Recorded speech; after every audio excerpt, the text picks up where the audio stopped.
Hello, freaks, geeks, degenerates, and basement dwellers, and nerds. Welcome to the Nerd Zone. I'm Scruffy, and this is Scruffy Tales. And I figured we would explore who would win should a Romulan Warbird go up against an Imperial Star Destroyer. The biggest showdown of modern popular culture, Star Trek versus Star Wars. Let's take a look.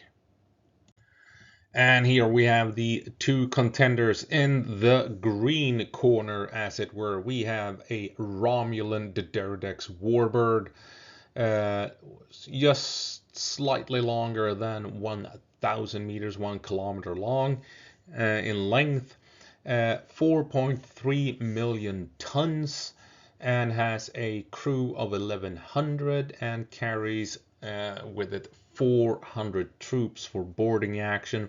It also has 120 shuttlecraft useful for boarding and what have you. Might even have some smaller disruptors to help out against fighter craft. Armed with 16 disruptor cannons and 2 torpedo launchers. Nothing to sneer at. And up against it, we have a juggernaut, the Imperial Star Destroyer. 1 mile long, 1,600 meters.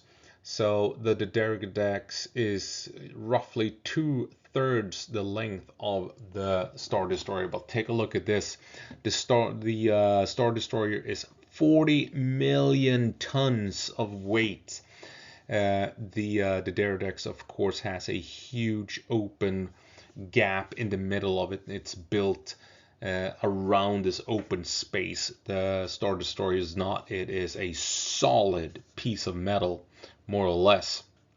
So, of course, the Star Destroyer is so much more heavier, has so much more mass, being longer and also being a solid spacecraft built through and through. It has a crew complement of 40,000 and carries with it 9,000 troops that are very useful in boarding actions if the Imperials decide to try and board the Romulan Warbird. Carries also 72 TIE fighters of different types, along with boarding craft and assault gunboats, powerful gunboats that can launch missiles and torpedoes. And it has roughly 150-ish turrets, turbolasers, and ion cannons, and what have you. So just looking at the two ships like this, I mean, it is leaning heavily towards into favoring the Star Destroyer in this eventual showdown. But there's more to it than those statistics, because the Romulan Warbird has a cloaking device and the Star Destroyer has a huge disadvantage if it's being engaged from the rear.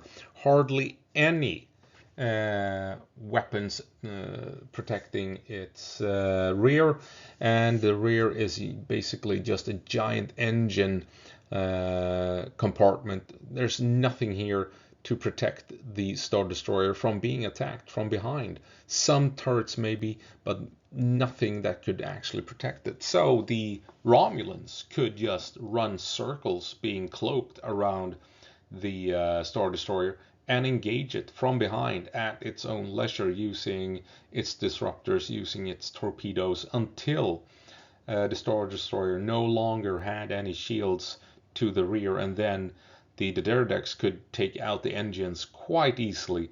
And when the Imperial Star Destroyer is basically just floating in space, unable to do anything about the stealth capable, or cloak capable rather I should say, Dideridex, what would the Romulans do then? Well, the Romulans also have transporters. So what could the Romulans do?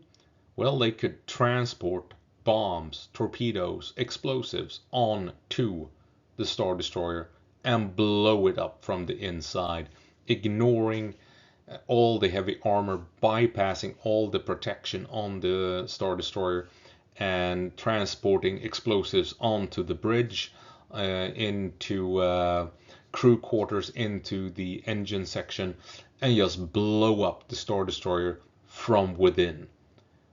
And that would be the end of the fight.